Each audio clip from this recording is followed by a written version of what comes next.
دوستای عزیزم سلام، امیدوارم هر جای دنیا که هستید حالتون عالی باشه.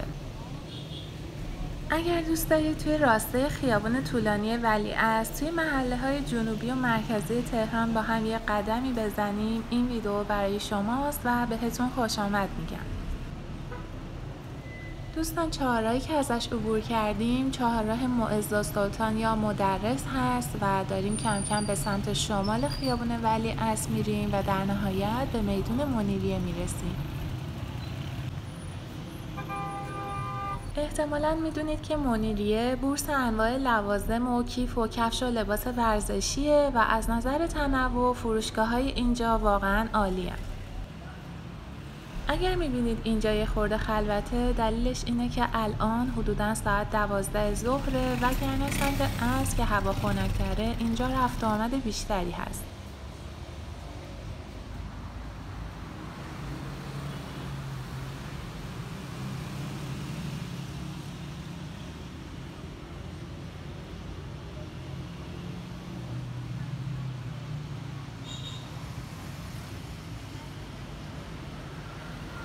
دوستان، قیمت‌های اینجا متعادله و نمیتونم بگم چون بورس لوازم ورزشیه پس قیمت‌هاشون پایینه و مناسبه.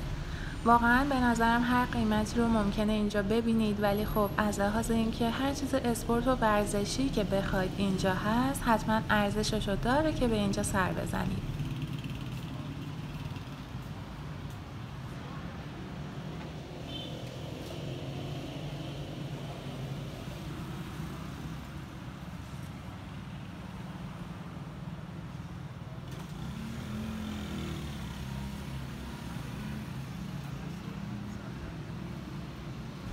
بیرون بعضی از این فروشگاه‌ها می‌بینید که یه تعداد کفش رو به عنوان حراج گذاشتن و قیمتشون از حدود 400,000 تومان شروع میشه.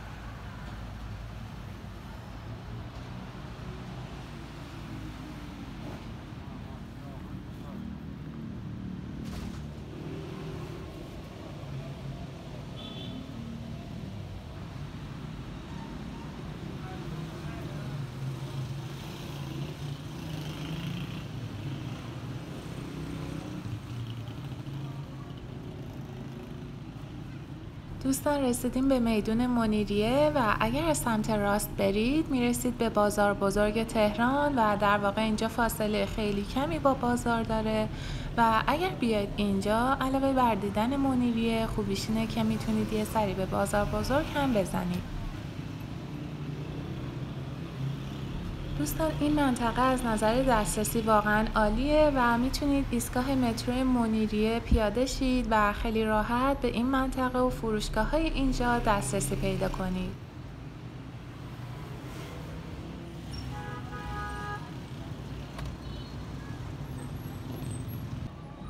از لحاظ قدمت و اصالت این منطقه باید بگم چون توی گذشته زمین‌های این منطقه متعلق به یکی از همسران ناصرالدین شاه به نام منیرالسلطنه بوده و پر از درخت و باغ و سرسبزی بوده، اهمیت خاصی داشته و محل زندگی افراد عیون‌نشین اون زمان بوده.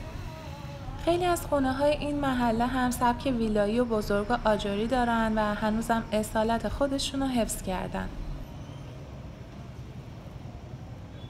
در ضمن دوستان اینم بگم که قراره بعد از دیدن این منطقه با هم بریم یه سری به خانه مینایی بزنیم که در واقع یه زمانی متعلق به منیرالسلطنه بوده و الان تبدیل شده به موزه خیابون ولیعصر. بریم با هم توی این محدوده یه قدمی بزنیم و حال هواش رو ببینیم. منم فعلا دیگه توضیحی نمیدم تا برسیم به خونه مینایی.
خب دوستان، رسیدیم به خانه زیبای مینایی که همونطور که گفتم روزگاری جزو املاک منیرالسلطنه مادر کامران میرزا یکی از همسران ناصرالدین شاه بوده. پس از فوت کامران میرزا زمین‌های این محل و این خونه دست به دست شد تا در نهایت فرهاد مینایی توی سال 1345 این خونه رو خرید. شهرداری تهران هم توی سال 1395 این ملک رو از ایشون خرید و بعد از مرمت و بازسازی تبدیلش کرد به موزه خیابون ولیعصر. این هم مسیر خیابون ولیعصر که توی جنوبی ترین نقطه از میدون راه آهن شروع میشه و این هم میدون منیریه، جایی که ما هستیم، تا در نهایت میرسه به شمالی ترین نقطه که میدون تجریش هست.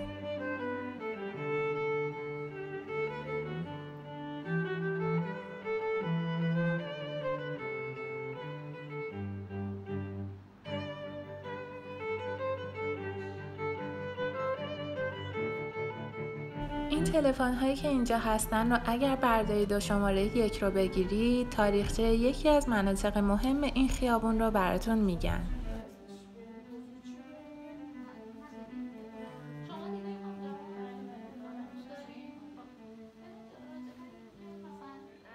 جایی که ما قرار داریم اینجا میدون منیریه است، این خیابون ولیعصر، این خیابون کریم طینت و موزه خیابون ولیعصر که ما داخلش هستیم.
دوستان، توی این موزه یا نمایشگاه تقریبا سالی یک بار یک موضوع انتخاب میشه تا از زاویه دید اون موضوع به مباحث مربوط به خیابون ولیعصر و تهران نگاه بشه.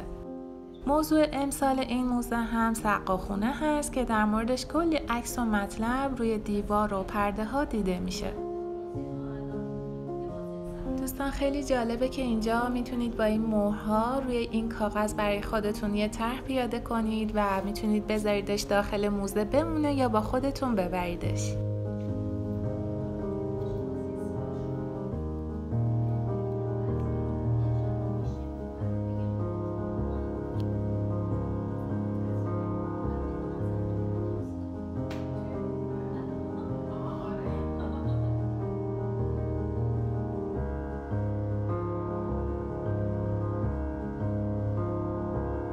توی این اتاق هم تایملاین شکل‌گیری خیابون ولیعصر و مکان‌های مهم اطرافش رو می‌بینید. این سمت هم عکس افراد برجسته و مهمی رو می‌بینید که خونه‌شون اطراف میدون منیریه بوده یا هست.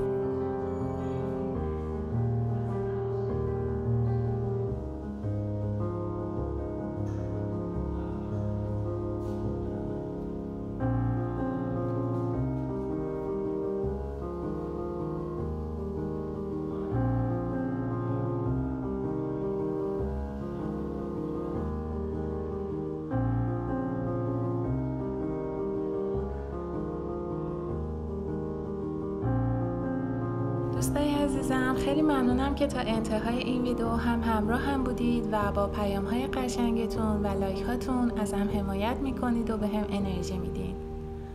امیدوارم که این ویدیو رو دوست داشته باشید. اگر هم نظری داشتید خیلی خوشحال میشم که برام بنویسید. مراقب خودتون باشین و خدا نگهدار.